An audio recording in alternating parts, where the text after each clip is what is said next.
Hello everyone, কেমন আছেন সবাই?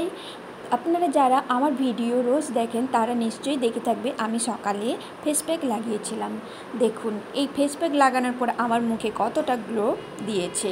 এই ফেস প্যাকের ভিডিওটা আমি পরে একদিন আপনাদের সঙ্গে শেয়ার করব। এখন আমি ফেস ওয়াশ করে চলে এসেছি রেডি হব বলে। এই যে আমার ছেলে, ওফো কি স্টাইল দিচ্ছে। রেডি হয়ে ও বাইরে চলে গেল, আর এই মেয়ে রেডি হচ্ছে। এই রেডি হওয়া নিয়ে মা মেয়ের এতটাই ঝামেলা হয়, সেই জন্য মেয়ে সবসময়ই সাজের জিনিসপত্র নিয়ে আলমারিতে যে মিরর লাগানো থাকে তার সামনে চলে আসে। আর এদিকে এই যে আমি আজ কি পরবো সেটা বের করে নিলাম। কিছুই না, সিম্পলভাবেই রেডি হব আজ, কারণ কোথায় যাব কি করব কিছুই জানি না।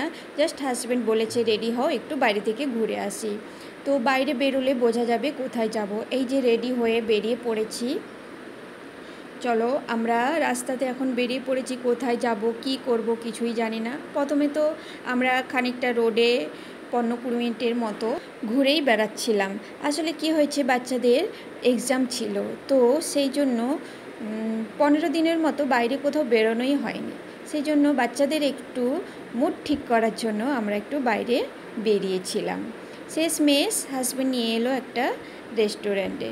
তো এখানে প্রথমে স্টার্টিংয়ে আমরা মাগিয়েছিলাম ড্রাই মাঞ্চুরিয়ান। আসলে আমাদের কোনো প্ল্যানিং ছিল না যে আমরা বাইরে খাবো, কিন্তু মনে হলো চলো বাইরে বেরিয়েছি তো একটু খাওয়া দাওয়া না করলে ঠিক হয় না, তাই চলে এলাম। আর এখানে সবথেকে ভালো জিনিস যেটা পাওয়া যায় হচ্ছে মশলা ধোসা।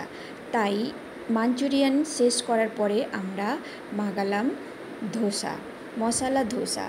খেতে কিন্তু খুবই টেস্টি হয়। এই দোকানে ফেমাস এই মশলা ধোসা। তো এই যে ধোসা অর্ডার করে নিয়েছি, এটা খেয়েই আমরা চলে গিয়েছিলাম বাড়ি। আর আমার এই ভিডিওটা এই পর্যন্তই ছিল। ভালো লাগলে লাইক করবেন, আর সবশেষে বলবো সবাই সুস্থ থাকবেন, ভালো থাকবেন। আজকের মতো এখানেই টাটা। আবারও আসবো এক নতুন ভিডিও নিয়ে।